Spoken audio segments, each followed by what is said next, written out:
We are officially live. All right. What an exciting moment.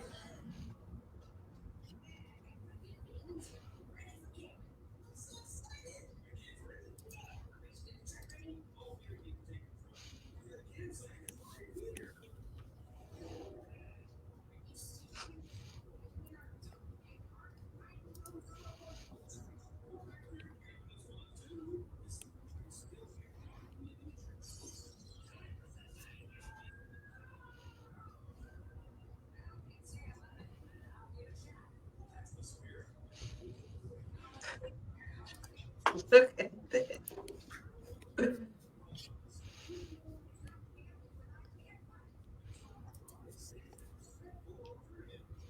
We've got 9 people on here. All right. Well, I know, Whitley, you were supposed to start the show tonight, and I just really want to say thank you so much for coming in tonight to do this for us. For those of you that don't know, my name is Jennifer-Ruth Green, and I'll turn it over to Whitley, our host tonight. But if you don't know Whitley and you're in Indiana, I don't know where you've been. Whitley is absolutely amazing. I won't take time to run down her resume, but she is one of the most amazing storytellers you ever meet. She takes care of the people that she's tasked to lead. One of her gifts is hosting and facilitating. Beyond leading and being a keynote, she just has a unique gift of radio, of communication, of PR.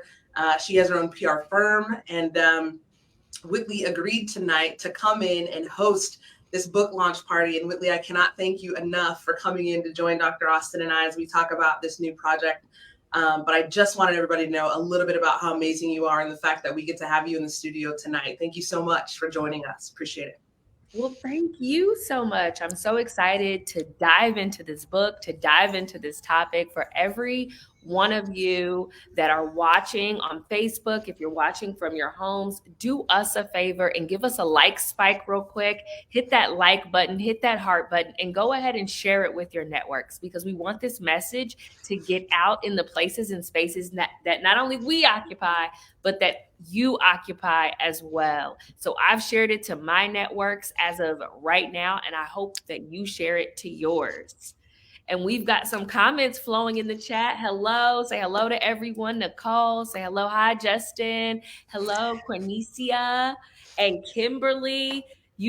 And we're up on our likes. This is it. Let's go. The energy from online is giving me everything I need. Welcome, everyone. I am Whitley Yates, and I have the privilege here of announcing and introducing Jennifer-Ruth Green. JRG, as some like to call her, is a graduate of the United States Air Force Academy and a combat veteran of Operation Iraqi Freedom. She serves as a senior Air Force officer in the Air Force Reserve component and is a graduated commander. She previously served as the CIO, which is Chief Information Officer of the Fighter Wing, and is an FAA certified flight instructor. After completing a run for United States Congress, that's right. So you heard Air Force, you heard Commander. From Commander to Congress, she founded Battle Proven Leadership. Her new book, People Don't Quit Their Jobs, They Quit Their Bosses, shares the blueprint for responsibilities, leadership, and reinforces seminar principles that could guide our everyday life. Jennifer, please take it away and let us know the impetus and why you wrote this book. Oh, thank you so much. I mean, I cannot tell you, this project is a work of heart. There's so many people involved in this project, and I can't wait for you to connect with Dr. Austin. You see her on screen, but we'll hear more from her later. But yes, that run for Congress was, it was 2 years of my life working at and serving at kind of the highest levels. And we had a high-speed, zero-fail mission with a team of people who were so integrated and believed in our mission, but more importantly, we trusted one another. And so the only other time that I've had the opportunity to work in a team that close is when we were in combat. And so being in combat, you have this, again, high-speed, zero-fail mission that you're working so closely together on. And it was an amazing time. But there were some amazing highs and there were some incredible lows. And actually, one of the lows kind of bred this project as a whole. So what happened was when I was in combat in Baghdad, I was sexually assaulted by an Iraqi. And there was a failure of leadership at that time to properly handle my case.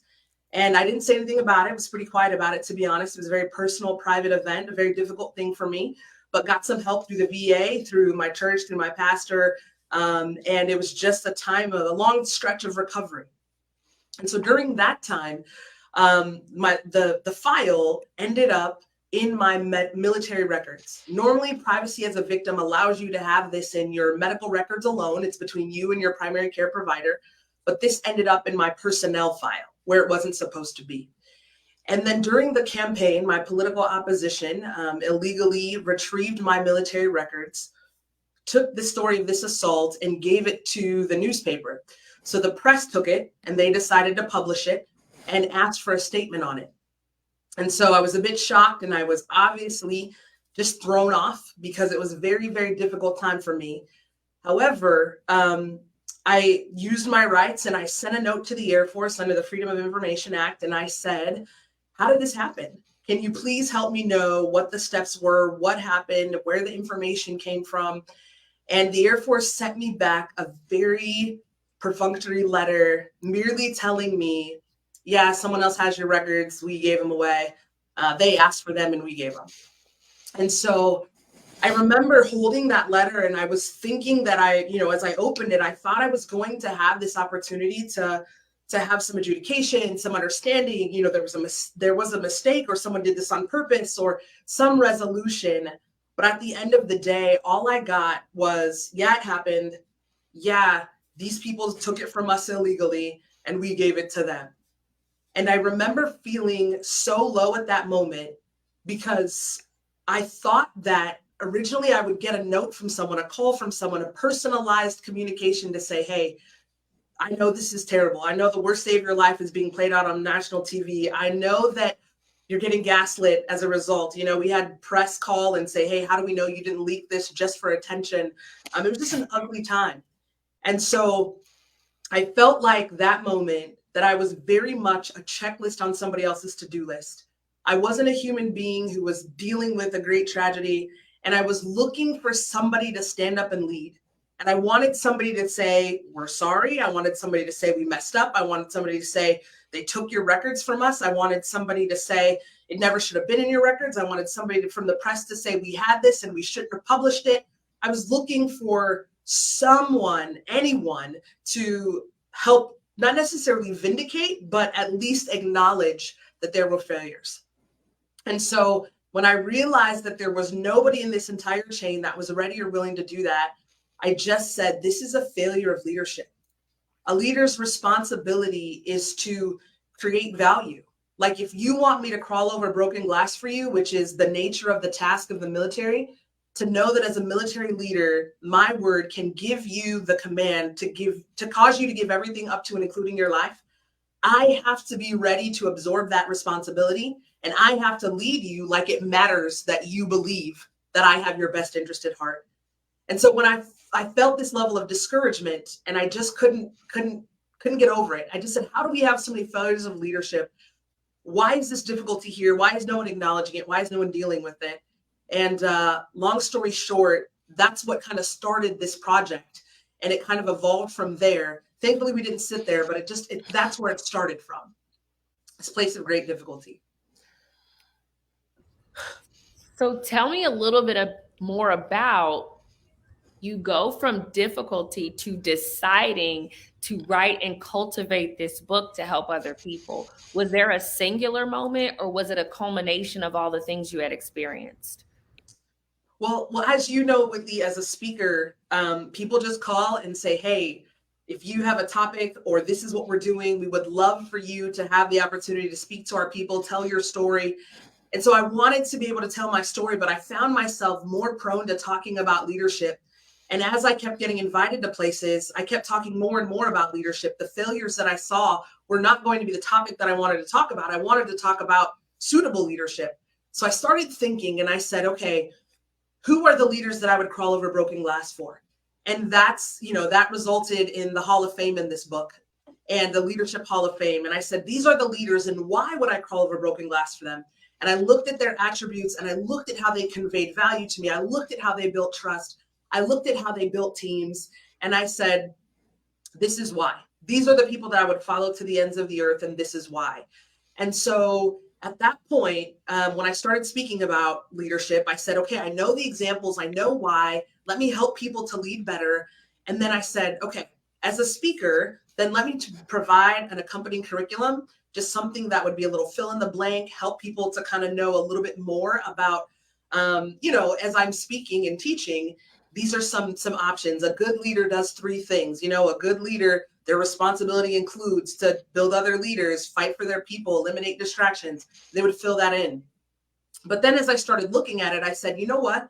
This has to be a standalone document. I don't have the opportunity to sit here and have, talk to every single person or explain what leadership looks like. So why don't I write a full book? And so I connected with some amazing friends, Kimberly McGraw, who's a developmental editor on this project, Lacey Zarsky, who is the producer, but also heavily involved on the back end of the project. And so we sat down for hours and we just discussed leadership. And to be honest, Kim was my accountability partner because it was a lot of crying, a lot of emotion, a lot of betrayal, a lot of difficulty. And there's a lot of emotion that you'll find in this book. Just honest stories, transparent stories about my difficulties and how God helped me. But at the end of the day, we sat for hours, we came up with these concepts, and then we just started going to town. And so writing and writing and writing, and then 11 months later, we have this project.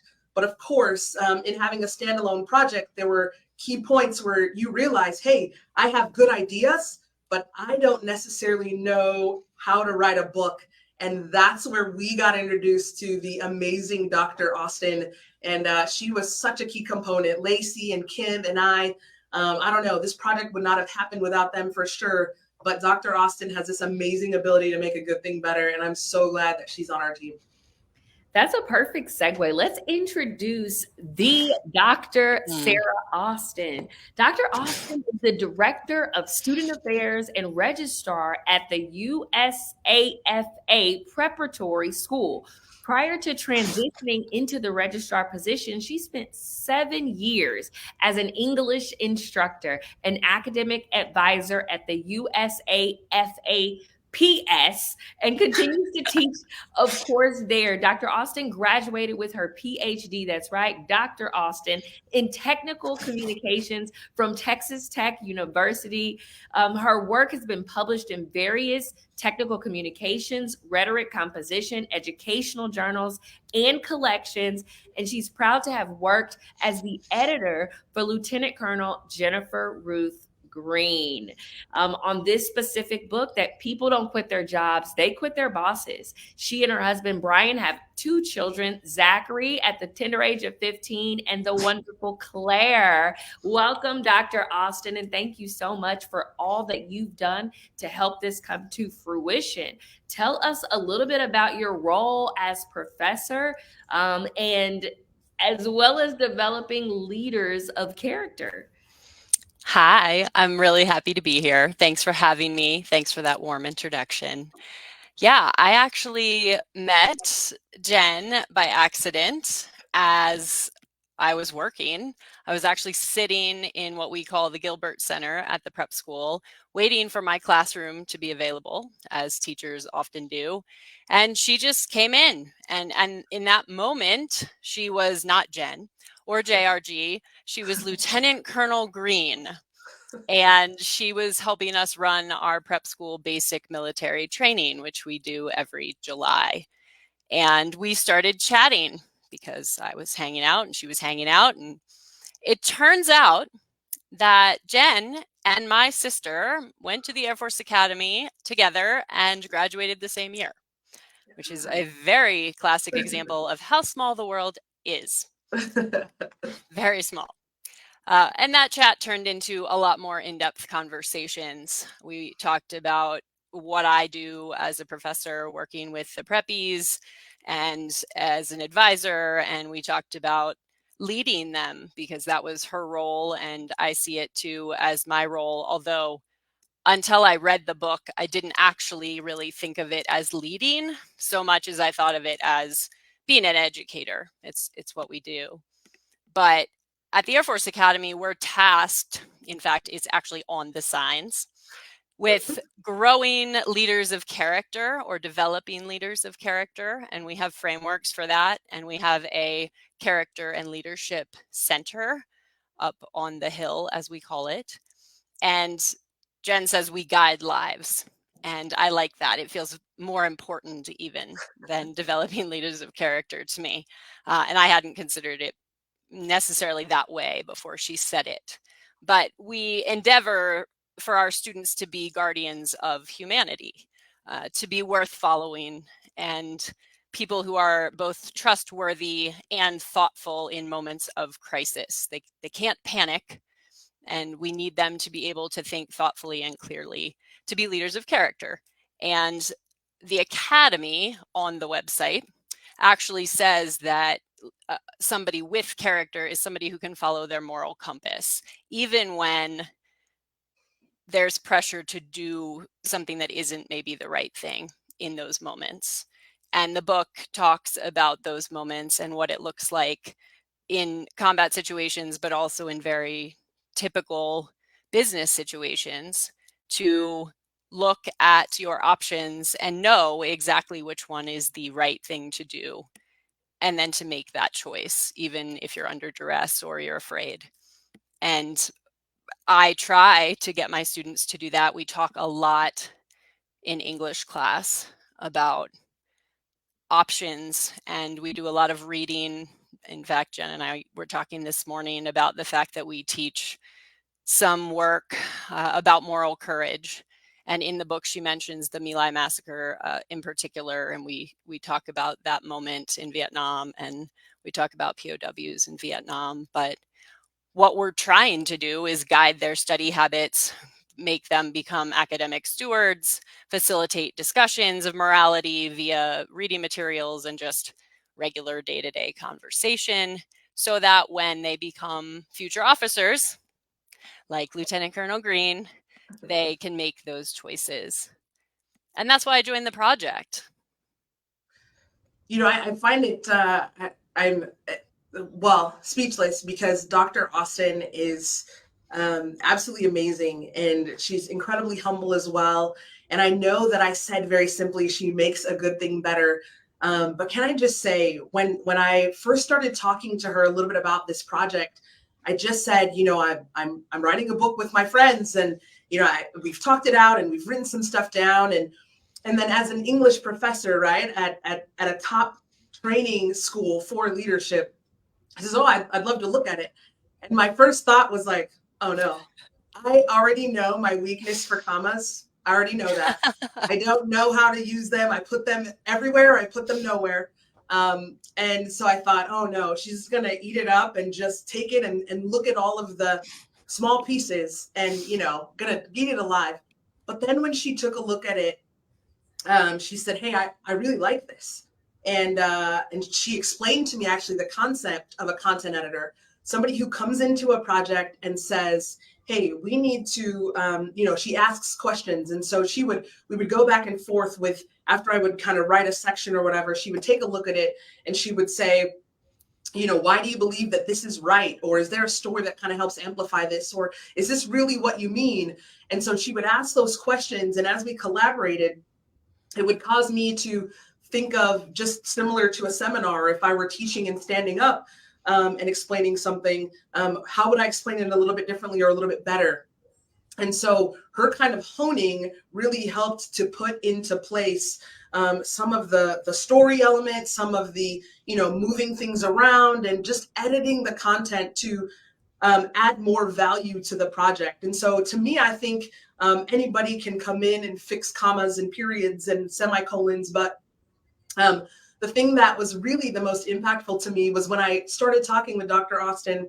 For those of you that are, excuse me, not military, you understand, well, every individual corporation or group, whatever, has their own language and their own style and their own verbiage.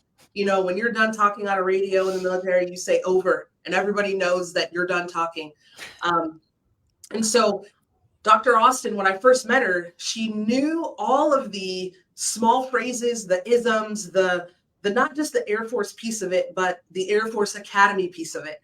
And so she knew the language, she knew the various small pieces that helped to know that either she's been there for a really long time, or she went to the Air Force Academy, or she's, something. And so when I asked her if she was in the Air Force or she went to the Academy, she said, no, but my sister did. And of course, as she explained, her sister Maggie was my classmate, and my 22-year-old self remembers her very fondly as a very astute, squared away, classmate. And so anyway, at the end of the day, I remember that Dr. Austin had the ability to glide so smoothly between the military language and the civilian language, and tell me where my military language was too high, and I wasn't exactly relating with all audiences, because we wanted this not to be a military book, but we wanted it to be universal for anybody who wants to lead.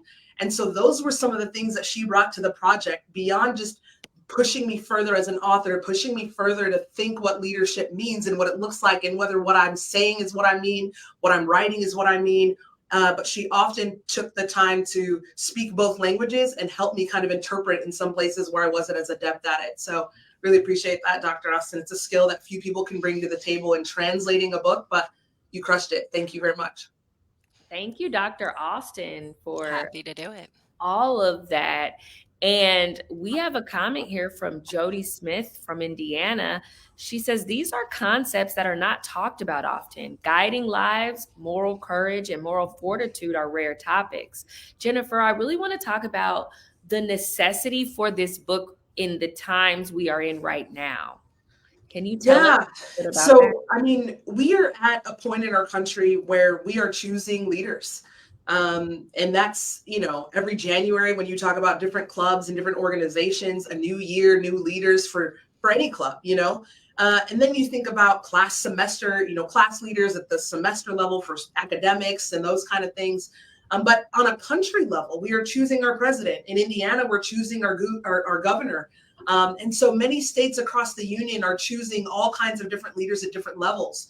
And so for those people who are at the most basic level, the worker level, who say, I get to choose my boss, I get to choose my commander in chief, or I get to choose my secretary of state, I get to choose where I work. I want people to pick up this book and say, I deserve a leader who. And they can say, as they flip through it, I deserve a leader who eliminates distractions. I deserve a leader who fights for their people.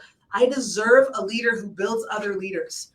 And I want those people to look at it and say, I'm going to go take a look at what this says and choose wisely, because you can have, be, and do better. You don't have to be satisfied with somebody who is not helping you to grow. And that's for the people that are getting the chance to work and serve. But for those that are new and rising leaders, I want you to be able to feel confident in your role. I want people to pick up this book and say, I just got a new task. I am a manager, but I want to be a leader. How do I do that? And I want you to have practical steps. Like, we look at the book and there are 15 chapters of ways that you can practically lead. So I want you to have tactical methods, hands-on methods that you can implement right away. One of the chapters that I get asked to speak frequently on is how to run a meeting, or confronting issues without being confrontational, developing two-way confidence in people. And so when you go into a room and you're talking to someone and you're looking at discipline, one of the things we talk about in the book, you have to figure out, did someone not meet your expectations because of will or because of skill? Did they choose not to? Did they willfully disobey you? Or were they not equipped? And I use the example, if you ask a plumber to put shingles on a roof, then they're not equipped to do that. And so when that person doesn't meet your expectation, it's really unrealistic for you as a leader to go in and discipline and say, hey, how could you and why would you? And so we talk about some of those realities. Did you ask the right questions? Were they prepared? Was it their job? Did they know their task? But then if they willfully decided to disobey and didn't meet your expectation, then how do you deal with that? We talk about how to set up the room. We talk about how you can, when you discipline, what time you discipline, all of those things, when you have someone else in the room, when you have a barrier, when you sit next to someone. And so I just want people to understand very practically what I can do. Maybe it's a checklist form, maybe not, but at the end of the day, you can say, here's a situation.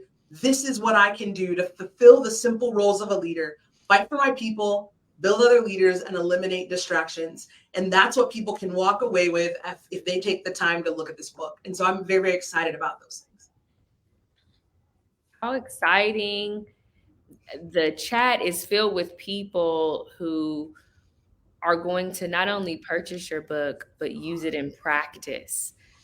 From different states, they're talking about how they're going to be purchasing it, how their entire workforce needs your book. If you had a piece, one piece of this book that you could implant on the many people who are watching us right now, what would it be? Well, I'm not one to be short of words, but I will say I have taken 2 decades of leadership and crammed it into 160 pages. And so I would say this. So I really can't say this is the one thing. I've tried to consolidate it as simply as possible, but I would love for Dr. Austin to kind of talk about it, because I think despite the fact that I come from a military background, a military perspective, and I use some combat examples, I use examples of Congress, I use examples of corporate life, but I would love to, Dr. Austin as a civilian working in a military environment, or who has also worked in a civilian environment, if you had a highlighter, you had a couple things that you thought maybe were the key most important pieces, what would you add? Because I'm curious to your thought. Yeah, one of my favorite sections is actually at the beginning, and you talk about fighting for your people. And that hits home for me partly because I am a civilian at the prep school. But one of the things that if you ask people who have worked at the prep school or who attended the prep school as a student, they will tell you that they love the prep school. In fact, the students a few years ago came up with a hashtag Preppies for Life, and they actually put it on t-shirts and sweatshirts, hoodies, and they still wear it, and they hashtag Insta posts and things. But it took me to reading the book for the probably 4th time. I was trying to figure out why is it that we love the prep school so much? And some cadets even will tell you that even though they went 5 years, because the prep school is a year before the 4 at the academy, that the prep school was their best year. And why? Well, I think you hit it with that first section, because we feel valued here. We feel seen, we feel heard, we feel welcomed as we are. And that has nothing to do with being in the military. That has to do with who you're around and how your leadership is organized. And I think that's why the project was so striking to me, because I love what I do. And I think the prep school has an unusual mission, certainly to prepare cadets and diversify the academy. But the loyalty to that mission engenders this palpable following that you get from the students all the way up through the leadership. And Jen, you are a part of that, so you're aware of it. But I think also you're a part of it because you are that person. And I love that part of the book, because I never really considered, like I said, myself a leader, even though I've had education roles, coaching roles previously. But it's, yeah, you recognize that people want to belong, and that is the baseline for building leadership and followership. Love it. Jennifer, one of the principles in the book, and it hit me right here. It was talking about leading and managing require 2 different skill sets. Can you talk a little bit about that? Because I think some people would assume that a leader is a manager. Yeah, so there are positions that require you to have different tasks. And a manager manages things and a leader leads people. And that has to be fundamental to our understanding, because managers are responsible for a specific task to get done. And I talked about, a little bit about an automated, process. For example, I have here a water bottle, and no, this talk is not sponsored by Sparkling Ice Water, but drinking some ice water today. And so when this bottle comes down the conveyor belt, it comes down and somebody QC checks this, quality control checks it. And they say, hey, here's a bottle. Does it have a label? Is the label on right? Are all the words printed, right side up? Does it have a cap? Is the cap screwed on? Is the juice or is the water actually up to the level that it's supposed to be at? And so they QC this and they check that process and they manage that process, and they'll go down the line as all of these, sparkling ice waters just continue to keep coming and rotating, and they look at it and they go, okay, cap check, liquid level check. Okay, here we have this label check, and they'll just go check, check, check. Okay, good. Check, check, check, good. And then eventually there might be one where the cap is not properly on or the level's not accurately right. And so at that point, they take a look at it and they toss it out and say, okay, this one's broken or this one's bad. And that's how they manage the process. They look at it. If it's not right, they toss it out and then go to the next good one. And sometimes managers will treat people the same way. And you'll say, okay, the task at hand today is for everybody to show up in the right uniform at the right time, ready to go. And so when someone shows up late, they treat it like a function, and they look and they're like, okay, on time, on time, on time, on time, late. And when that person's late, they look at them and proverbially will throw them out. And that looks like, hey, you're late. You shouldn't be late. Fix this, figure it out. And there is not an avenue or desire of restitution. There's not an avenue of building up. There's not an avenue of inquisition to say what's happening in your life. It merely is a matter of treating this person as a function. I manage the timeliness of all of these people, but a leader looks at the situation differently, and they fight for their people, eliminate distractions, and build other leaders. So if you were to look at this situation and a person walks in and that person is late today, well, you have to eliminate distractions as the leader. So you say, okay, hey, what's going on in your life? And that person may say to you, hey, I'm late because I live across town, or traffic was bad today, or something happened, or there's something going on in my personal life and I'm really struggling right now, or whatever it may be. And whenever you have that difficulty, one of the things that you can do as a leader is help fight for your people, help eliminate distractions, and help build other leaders. So how do you eliminate distractions? If the distraction is that where they live has a ridiculous load of traffic, say they live in the Bay Area or whatever, maybe you allow them a virtual day at work or a virtual day of work at home. Maybe you offer them the opportunity to have a later start so that the distraction of all of the traffic is not something that they have to fight with.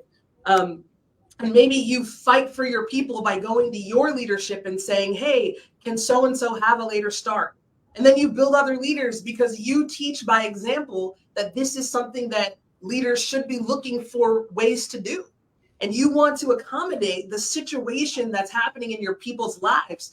That doesn't mean you're a pushover. That doesn't mean you don't demand excellence. That doesn't mean you don't hold people accountable. But what it does mean is that you have the opportunity to make sure that your people can do the best at what they're tasked to do. And if you walk in and you say to somebody, hey, how can I help you? You're late today. What's going on? It's a far better question than why would you do that? Why would you show up late? You know we have a heavy workload today. And so when this object comes across your desk and you throw it behind you because it's broken, that's what you do with an object. But if you treat people like objects, that's when people don't feel valued. People feel valued when you treat them like people. And that's one of the things that we talk about. One way to convey value is to make sure that you fight for your people. And it builds other leaders, and it also eliminates distractions. And so leaders lead people. And if you try to manage people like you manage things, you will fail every time. And people will not crawl over broken glass for you. That is transformational, because I know that I've been in some situations where the inadequacies of the circumstances in which I was experiencing, I believe, became a hindrance to my manager. And instead of them fact finding to figure out how I can convey my best self, I felt as though I am hurting the team by my presence, by my circumstances, and the things that I'm experiencing is now cultivating or creating a problem for everyone else.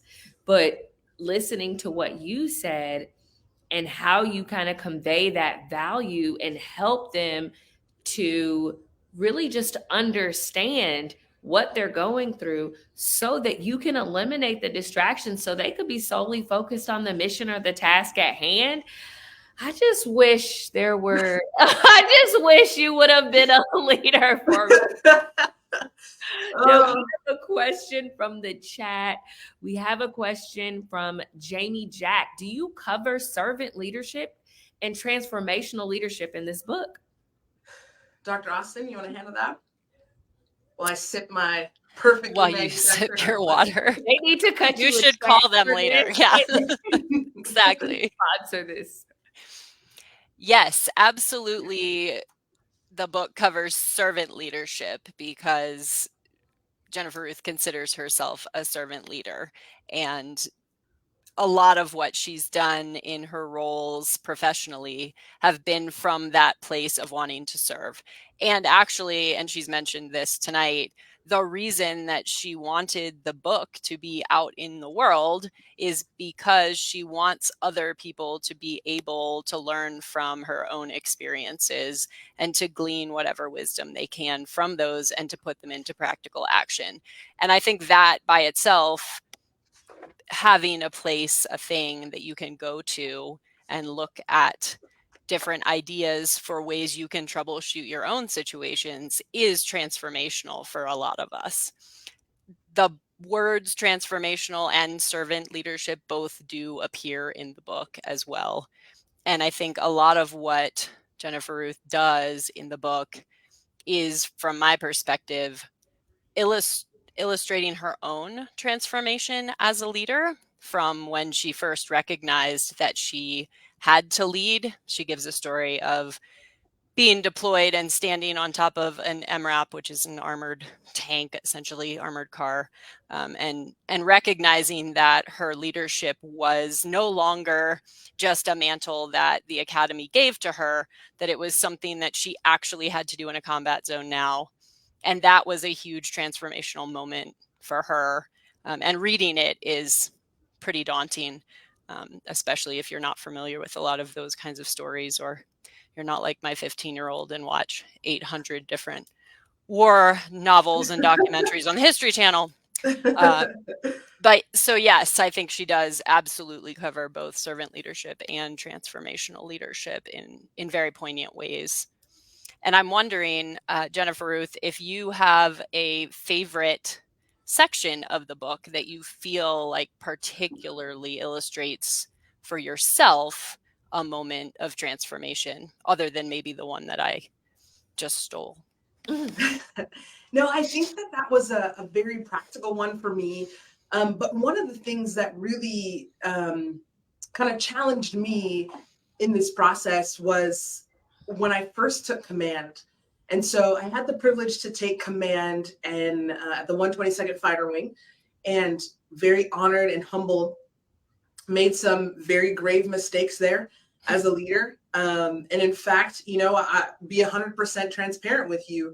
As a boss, I got quit during that assignment. And I know that my failures as a leader led to someone leaving the team. And I think about that, and that's something that I, have committed to learn from and be better at. And so this is not all roses and these are all my successes and I've been a great leader. There are some people who would crawl over broken glass, and there are some people who would never follow me at a one-car funeral.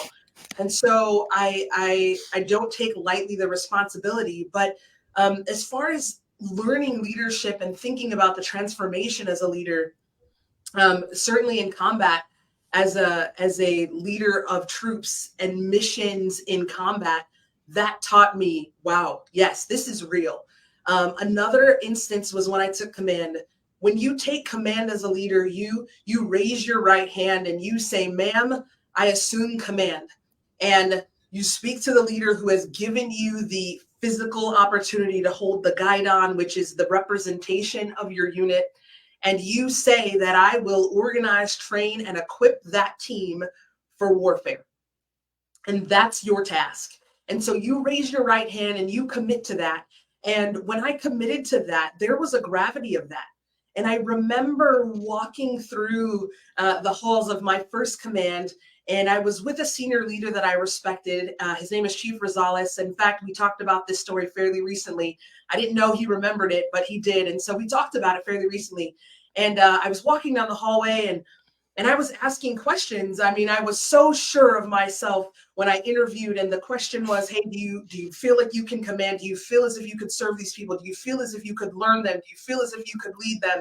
And, my answers were, yes, ma'am, I can. And I feel encouraged. I want to learn. I want to grow. I want to help. I want to, all the things. And you're excited. And then they give you the guidon, you raise your head, and you're like, what do I do?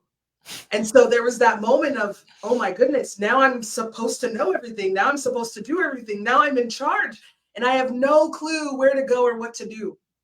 And so I remember walking through my unit that first day and knowing that I was the commander, and I was thinking about just simple things. There were offices that were open and everybody was going to be kind enough to say, hey, ma'am, wherever you want to have your office, or, whatever you want to do with this space. If you want pictures to go here, if you want this to go there, whatever. They were just being very kind and accommodating to help make an environment that would fit the climate that I wanted to set.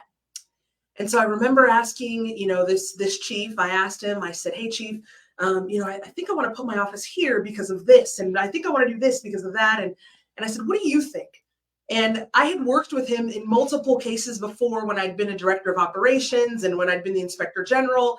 I had worked with him and asked him questions, and we'd collaborated a lot on a lot of ideas, and I really respected his insight. And so I said, Chief, what do you think about this? And he looked at me and he goes, you're the boss, man. And I said, oh, okay. And at first I thought, well, maybe he's being a little bit, not flippant in a rude way, but just dismissive, because he's like, I don't really care about where you put your office. So then I kind of rephrased the question and I said, well, if I put an office here, then it means that this, but then I was thinking that they could have access to this and blah, blah, blah, blah, blah. And then I just said, so what do you think? And he goes, you're in charge, man. And I just was like, huh.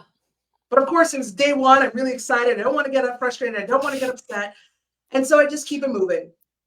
But I'm still in my mind like, what is happening? So about 10 minutes later, something happens. I'm thinking through another question. And as I think through it, I asked him the last time, the third time. And I just said, Chief, what do you think? And he just said, you're the commander. And it hit me at that moment that what he was doing was not trying to brush me aside and not trying to tell me that he wasn't going to help me, that he wasn't going to stand by my side, that he wasn't going to counsel me as a senior leader. He was telling me that I had to first own the reality of the weight of my responsibility. I had to be accountable for the decisions I made. I had to say, hey, this is what I want to do. This is what I'm thinking. What are your thoughts? Do you have any opinions to that end? But not what should I do? You can't walk around aimlessly. You can't walk around with this thought that I have no clue. And he saw that in me, and he sat and he developed it through 3 simple statements, all basically telling me you're in charge. And when he told me I was in charge, I believed it. And then I said, this is what I have to do. And my questions changed into, this is what I'm thinking. This is what I'd like to do. Do you have any thoughts? Am I missing anything? And then the feedback came. But him developing that really transformed me. And it happened in a period of about 20 minutes. The first day I assumed command. And I remember very distinctly that he didn't want me to walk around confused. He wanted me to walk with a sense of not power and authority, but with the realization that I had a task, I had assumed command, and I did not have the option to just let somebody guide me and move me around based on their whims, because I wasn't willing to stand up, have an opinion, make a decision. And so that was one of the most transformational moments for me. I think we illustrated in the book a lot less, in a lot fewer words, But that's the story behind that piece as you get to that in the book.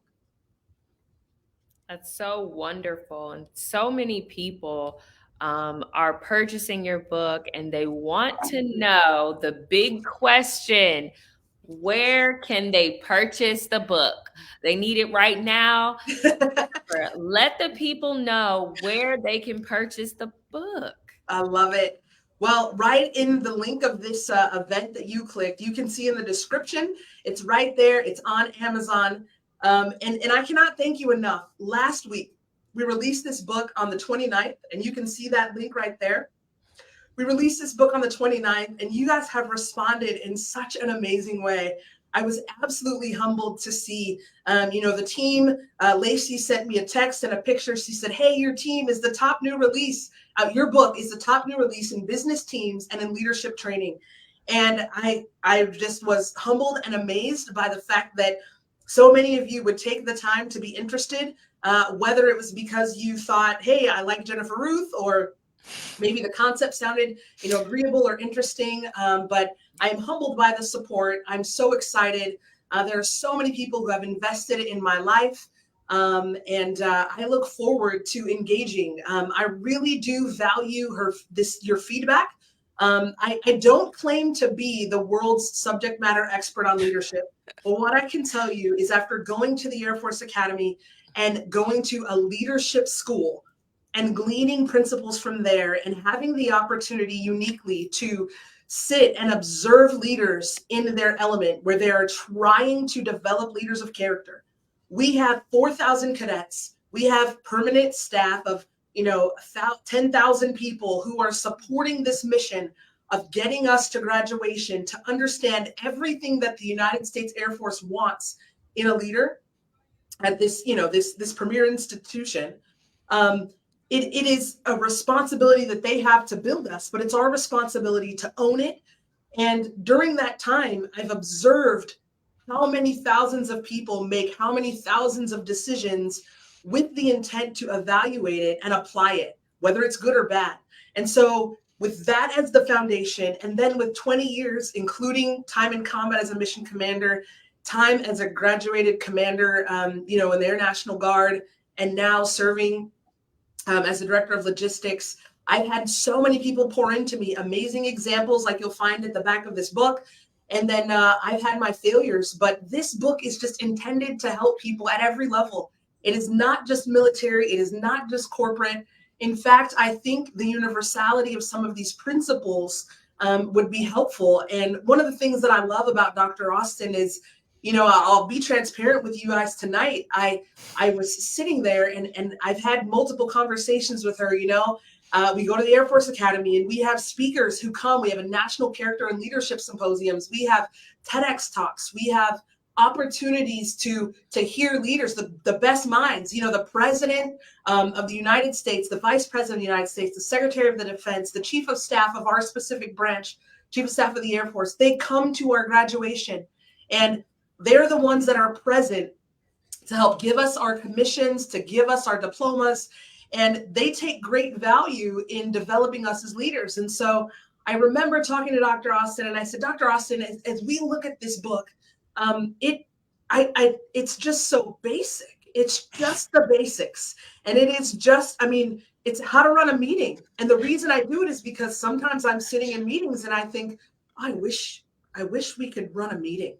Or sometimes I think people look at discipline and instead of looking at it as rehabilitation, they look at it as a time to punish or a time to put someone in the corner, or they strong hand something when they could have a light hand, or they don't necessarily know that they're the distraction.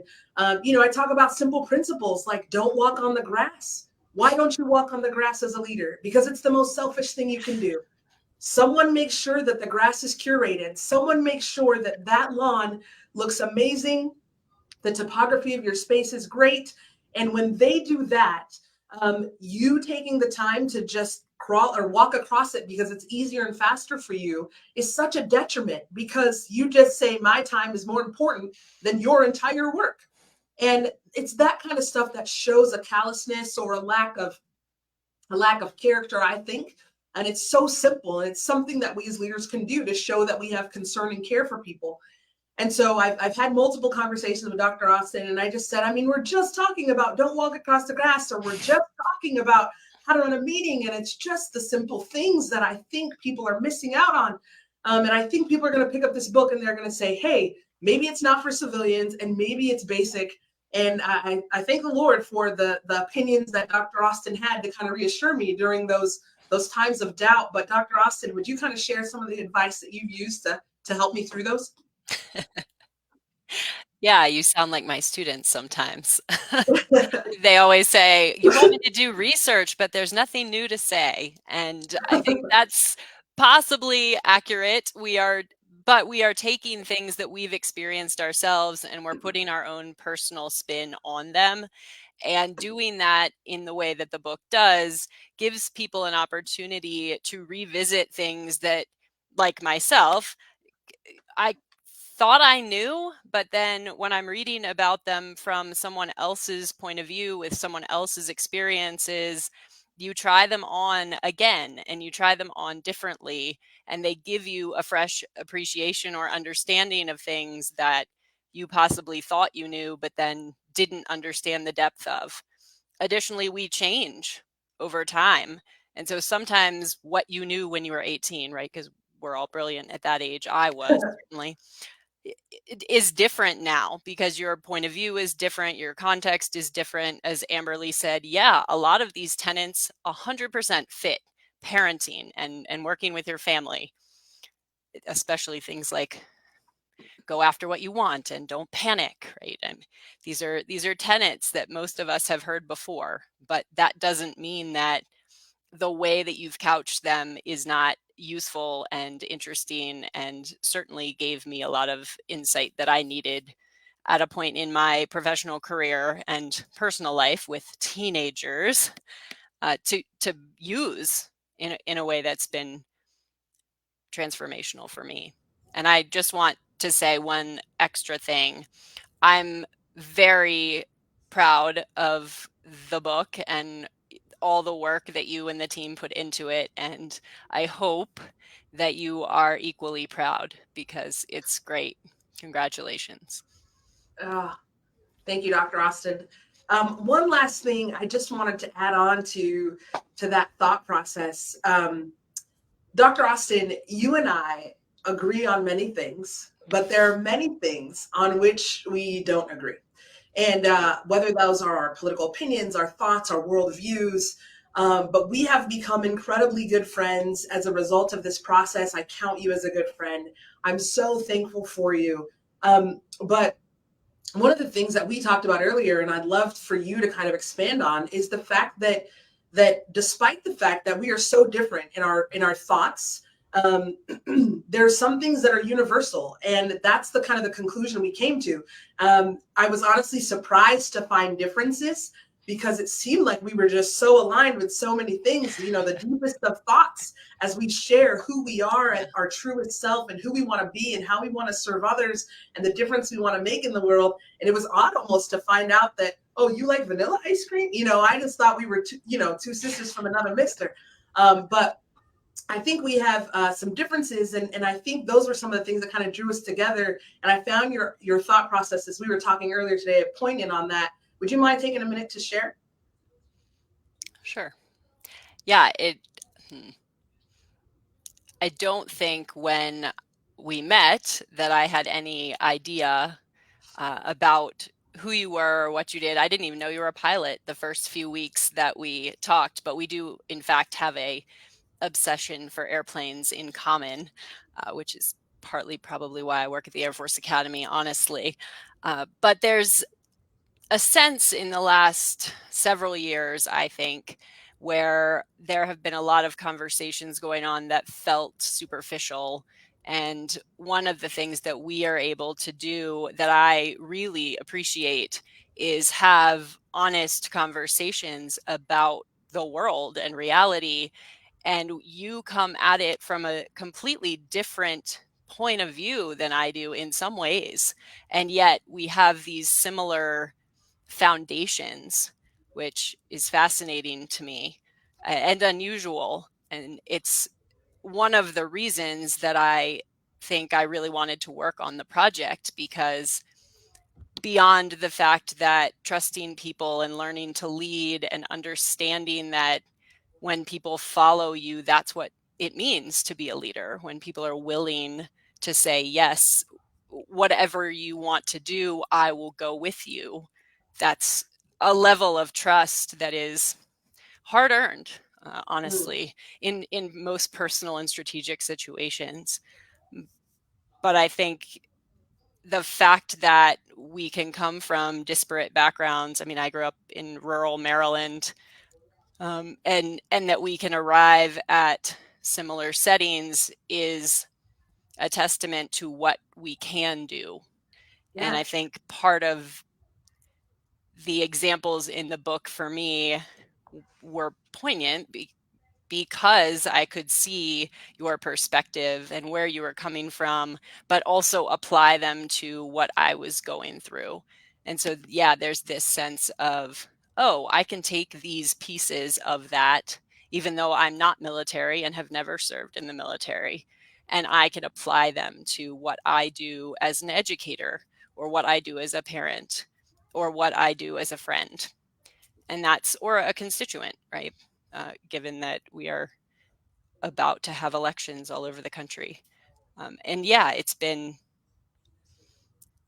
fascinating to me as a teacher and educator, because I'm always trying to learn things, and this experience has given me that. Awesome. Thank you. You know, I want everybody that's on here with us right now, if you'd give us another like spike, go ahead and hit that like button, hit that heart, share it with your networks, and allow other people to get this message, because it is for a time such as this that this book has been written by Jennifer-Ruth Green. I'm so excited for the amount of support that we've had in the chat, for the amount of comments, people already purchasing the book, have purchased, will purchase, law firms interested in implementing this level of leadership within their law firms and their practices. You can purchase the book on Amazon. And so any of you out there, I know we all probably have Prime accounts, but you can go search the book. It's in the chat. I will definitely make sure that you have the link so that you can purchase it. And someone had also asked about getting a handwritten, signed copy of the book, Jennifer. So will there be opportunities for people to engage in person with you and do book signings? Yes, I'm so excited. You know, it's an honor, you know, to first think that people will read your thoughts, right? And then number two, that people would want you to come through and sign it. And so I live in Northwest Indiana, and we have a couple of events, you know, planned, a couple of pop-ups, Lake County and Porter County, LaPorte County, and just want to pop in and say hey. And if you have a book, great. I would love to sign it. Otherwise, we'll bring a couple books for you. Would love to just make a quick dedication and just say thank you so much. Take a picture. This is something that is so amazing. I signed my first book yesterday, or Sunday, actually, Sunday evening. And it was truly an honor for me. I'm humbled every single time. And yes, so we'll have pop-ups there. But if you see me and you have a book, please don't hesitate. It would be my absolute honor. I'm humbled every single time. It never gets old. I'm just encouraged. Thank you. Now, you briefly mentioned battle-proven leadership, and I don't want people to miss out on this transformational training that you have cultivated and created. So tell us a little bit about battle-proven leadership, and then sign us off, Jennifer. We're so happy and excited to have been here, to be a part of this dialogue, and to really understand how you have leveraged your leadership experiences to help us become better leaders. Thank you, Whitley. So Battle Proven Leadership is, again, a work of heart. It is the company that we use, and we teach these principles. We do keynotes, or I have the opportunity to do 2-hour seminars, 4-hour seminars. We teach through the concepts in this book in depth. We do questions and answers. We allow you the opportunity in your teams to figure out how to be more effective. So if you are a new or rising leader, or you have a group of rising leaders that would find value in this, we would love to have you there we would love to make a presentation. I definitely do travel, have the opportunity to travel a lot.